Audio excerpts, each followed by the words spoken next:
While Storm Darragh put paid to many parkruns on the first Saturday in December, it was not the case for the hardcore team at Rotherham Parkrun. So sit back and enjoy while we take you around this lovely Yorkshire park. That's right, it's a 3-lap course, so on each lap we'll talk about a different feature of Clifton Park and Rotherham. But just a word before we get going, this was Rotherham Parkrun's event number 508. And we actually attended the first ever event here back in April 2013. And just looking back on some of the records, on event number 2 there were just 4 volunteers, event number 3 6 volunteers, event number 4 just 3 volunteers. So really back then parkrun got by on what is maybe a shoestring amount of volunteers. Plenty more here today and plenty more runners, which is fantastic to see. So as we said, Rotherham is a 3-lap course, and the first part of the course is reasonably flat before you sweep the right hand bend here, and then there's like quite a steep little downhill that's twisty about to come up. I actually love this part of the course. You can flow quite nicely, and if you were really going for it, it's a nice place that you can actually start overtaking people. Well, I like to overtake people on the downs. Whereas I'm a different type of runner, I don't really favour the downhills, I more brake, probably a little bit too much to protect my knees. But yeah, if you are flowing down here, it's a great part of the course to pick up a bit of speed. We'll then come to the bottom of the hill, and on the right you can just see a war memorial coming up. That was placed there in 1922, the cenotaph to the dead of the Great War in Rotherham. And not just the Great War, the Second World War. The base of the memorial has the inscription, "If I should die, think only this of me. There is some corner of a foreign field that is forever England," from the Rupert Brooke poem. Very poignant, so do take time to visit that cenotaph if you come and do Rotherham Parkrun. So here we've got our friend Kevin here with a 500 t-shirt. Great runner, he's been running many years, done many marathons, ultras, set some fantastic times, and at this parkrun he's pushing his daughter around in a buggy at a particularly good pace. So now we're on to the bottom section of the park, which is actually really flat, and you can actually get into a good pace here. The rest of the park is very undulating, so make the most of this flat section.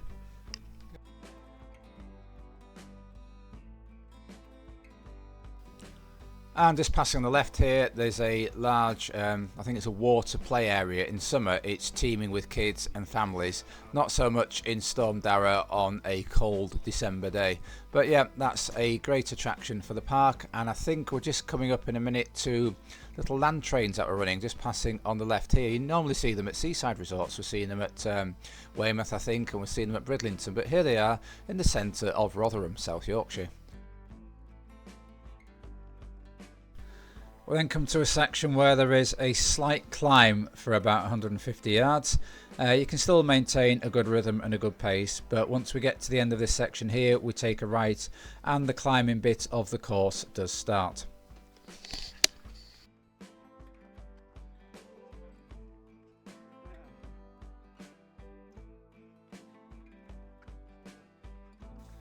Just taking that right turn here, and for fans of course measurement, that is just about 1 kilometre into the course. So now we've got a gradual climb. You can see by people's running styles are leaning into the part of the course a little bit, but it's not too bad this part, so you can maintain your rhythm quite well.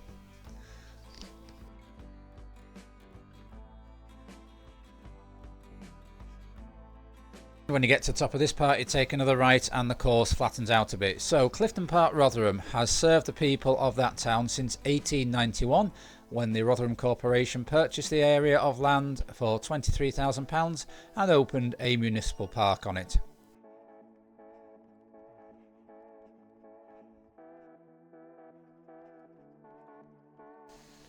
Rotherham Parkrun normally attracts between 200 and 300 runners.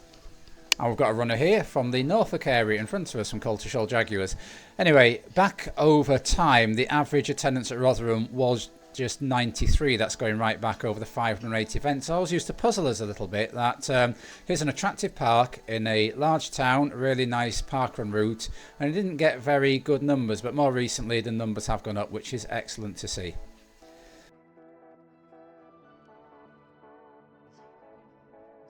complete loop of the park, you can just see us going over the start line there, is exactly 1 mile. So you do 3 full laps back to the start line, then the extra 200 metres to make it the full 5k. So the building you can see coming up on the left in a minute is the Rotherham Museum. It used to be Clifton Hall, and yeah, it was purchased by the Rotherham Corporation to use as a museum, as well as the parkland to use as a park in the 1890s.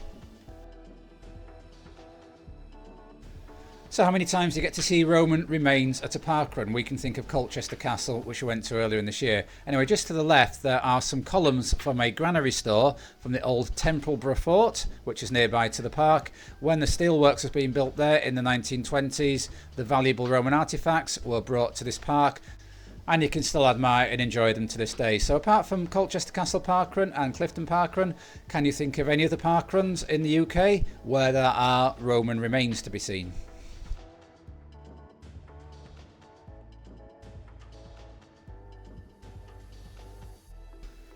As we come down the hill for the second time, it's time to start telling you about famous people from Rotherham. So I'll begin with the Chuckle brothers, Paul and Barry. Barry sadly no longer with us, but they were both very big fans of Rotherham United, used to go to a lot of their home fixtures. Lovely people. I actually managed to get their autographs once after seeing them in a pantomime. Genuinely warm and funny people. So the Chuckle brothers are the first famous people from Rotherham.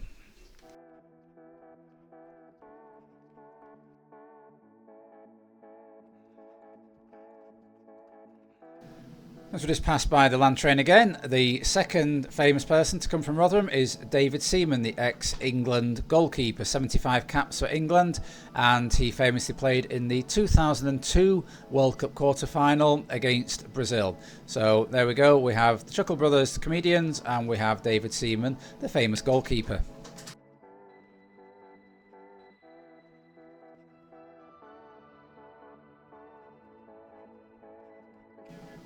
We just passed by that bottom corner again, and seeing as this is a running channel, we cannot leave Rotherham Parkrun without mentioning Peter Elliott, Rotherham's very own Olympian. He won a silver medal in the 1500 metres at the 1988 Olympic Games. He started running with Rotherham Harriers at the age of 12, and he is currently the club president. Not just as an honorary position, he's very much into hands-on, and he's trying to redevelop athletics, rejuvenate junior sports in the area. So hats off to Peter Elliott, a great runner from Rotherham and a great ambassador for the sport in general.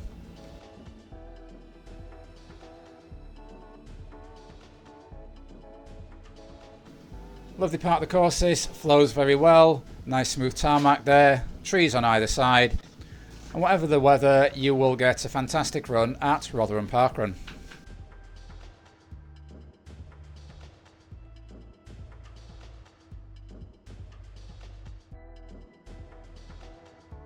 So some more Rotherham facts for you. If you are a fan of Downton Abbey, you may be interested to know that the ballroom scenes were filmed at nearby Wentworth Woodhouse, which, I used to take school trips there actually, has the longest facade of any building in the country.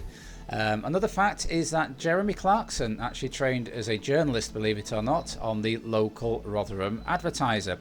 So now we're just coming up to the Clifton Museum. You can just see it peeking through the trees there. So that was actually the stately home of which the park was part of the parkland. It is now a museum. We didn't go in after running the parkrun on this particular day, but we have been in before. It's absolutely free, really interesting if you are into your history like I am.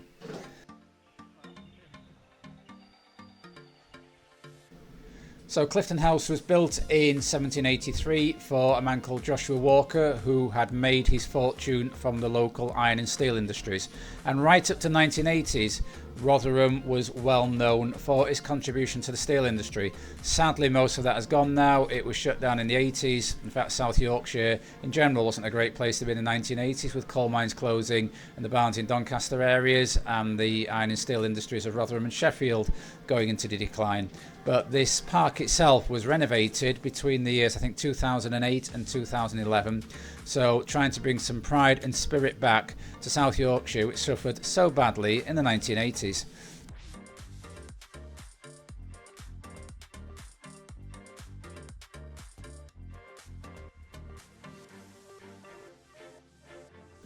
So in terms of how fast this course is, because remember parkrun's roots as a time trial, and that's how many people approach parkrun still, Rotherham isn't the fastest course in the world, but nor is it the slowest. As you can see, it's all on tarmac, and it's really good quality tarmac.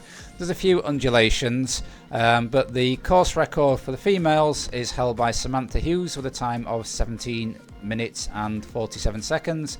And the male course record is held by Daniel Bradford in a time of 15 minutes and 46 seconds. In fact, we can do better than saying it's not fast and it's not slow. We can give you a specific number. It is 457th on the most recent Power of 10 Tim Gross list on how fast the parkrun is compared to others, which I think is a little bit underpriced actually. As I say, it's not hilly, it's all on tarmac, but that's what the stats actually tell us. Have you done Rotherham parkrun? So where does it fit in your overall firmament of how fast and how slow it is? Because we think it's actually a little bit faster than perhaps that position would indicate.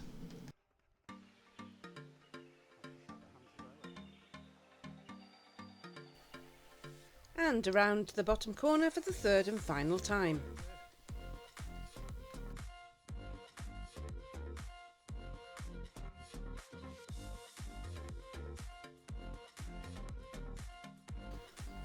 And this hill for the third and final time is where it will get you if you are racing or time trialling it. And round the top corner for the third and final time, and it's a nice flat bit now which dips a bit, and then a final slight climb up to the finish line.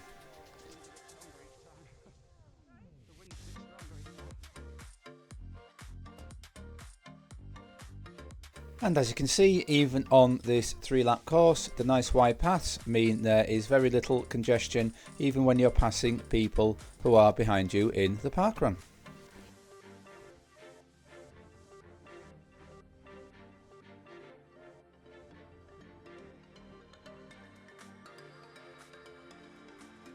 To the finish area now, with Clifton House on the left, the Roman columns to the left as well, and another parkrun ticked off.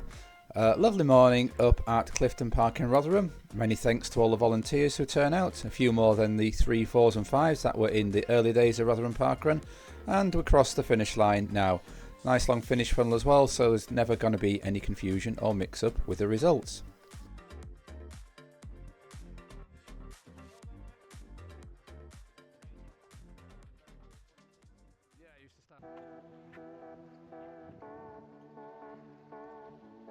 So Rotherham Parkrun completed for us, probably 7th or 8th time, I think. Yes, it's a beautiful park. We're just walking through, what are these gardens called? This is called the Rock Garden. Rock Garden, lots of rocks in it. Really pretty park. If you haven't, if you haven't done Rotherham, it's worth coming to, definitely. It's like a little gem, isn't it? It is, it's odd, it doesn't really get huge numbers, yet it's in a large town. The park is lovely, war memorials, rock gardens, kiddies play area down there, museum at the top. Yeah, I really don't understand why it doesn't get higher numbers. It really is a lovely parkrun. So I hope you've enjoyed joining us for our visit to Rotherham Parkrun. If you have, please give this video a like, and if you'd like to see our further parkrun adventures through 2024 into 2025 and beyond, then please subscribe to the channel. It's absolutely free. We also bring you our training and racing updates too. So until next time, keep on keeping on. Keep on keeping on.